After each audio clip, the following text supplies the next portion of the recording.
श्रीशैल पहाड़ पर मल्लिकार्जुन, बहुत विस्तार पूर्वक ये कथाएं यहाँ सुनेंगे। उज्जैन में महाकाल भगवान, नर्मदा के तट पर भगवान ओमकारेश्वर और ममलेश्वर, उत्तराखंड में केदारनाथ, पूना के आगे महाराष्ट्र में भीमशंकर, यूपी में वाराणसी में भगवान विश्वनाथ, माता गोमती गोदावरी के किनारे पर त्र्यंबकेश्वर, देवघर बिहार में बाबा बैजनाथ धाम, गुजरात में नागेश्वर भगवान और तमिलनाडु में रामनाथ सेतुबंद रामेश्वर, महाराष्ट्र में औरंगाबाद के पास में शिवालय घुसमेश्वर भगवान है वहाँ।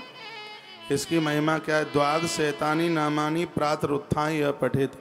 जो भी कोई 12 ज्योतिर्लिंगों का नाम प्रातः जागते समय, बिस्तर छोड़ते समय, बिना नहाए धोए हुए बिस्तर से बाद में नीचे उतर के आए और प्रातः बिस्तर पर ही जो इसको उच्चारण कर लेता, सर्व पाप विनिर्मुक्ता सर्व सिद्धि फलम लभेत, संपूर्ण पाप जल करके राख हो जाएंगे और साधना में सिद्धि मिल जाएगी। आप में ऐसे लोग बैठे होंगे जिनको पूजा में नींद आती है, कथा में नींद आती है। मैं यहाँ से देखता हूँ बहुत डोकरियां झूमती हैं कथा में, तो वैसे घर पर भले ही नींद ना आवे, कथा में बैठे हैं तो नींद आवे। आपने इस पुराण में क्या क्या याद किया, क्या क्या भूले? आप यह 12 ज्योतिर्लिंगों के 12 नाम याद कर लीजिएगा। मैं आपको लिखाई देता हूँ।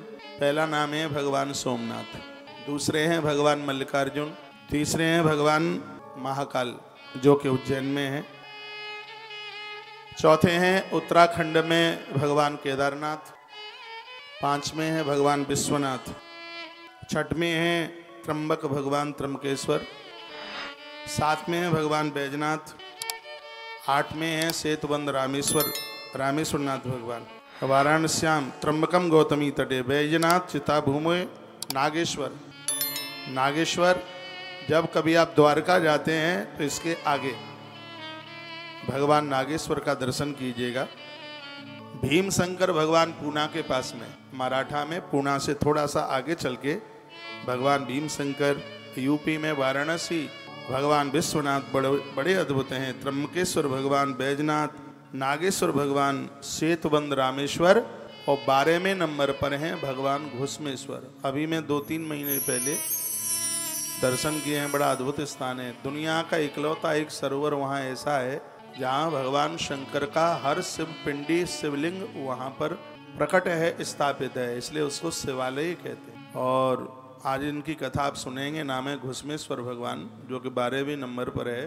तो ये 12 नाम याद कर लो। इसमें वर्णन किया गया है सर्व पाप विनिर्मुक्तो सर्व सिद्धि फलम लभेत, नमामि प्रातरुत्थाय या पठेत। प्रातः जाग करके जो लोग रोज पढ़ते हैं, उच्चारण करते हैं, उनको संपूर्ण सिद्धियां मिल जाती हैं। उनको जो जरूरत हो सब मिल जाएगा, किसी भी चीज का अभाव नहीं रहेगा। आज से ही आरंभ कर दें। और इसमें जरूरी नहीं है कि किसी ने वेद पढ़े हों, ये वही नाम ले पाएगा।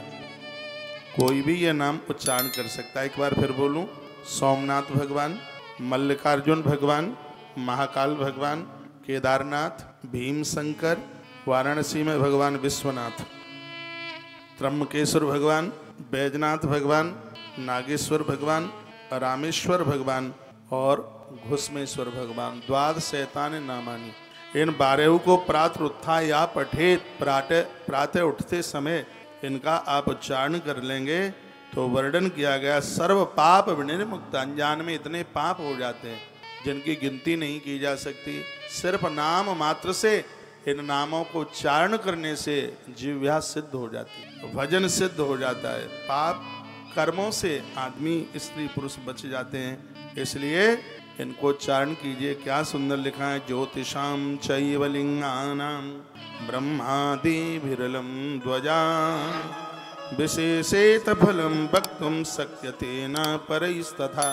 विधाता ब्रह्मा जी ने नारद जी को कहा कि विस्तार से मैं ज्योतिर्लिंगों का वर्णन करूं महिमा, तो 100 वर्ष तक भी इसकी महिमा को पूरा नहीं कर पाऊंगा।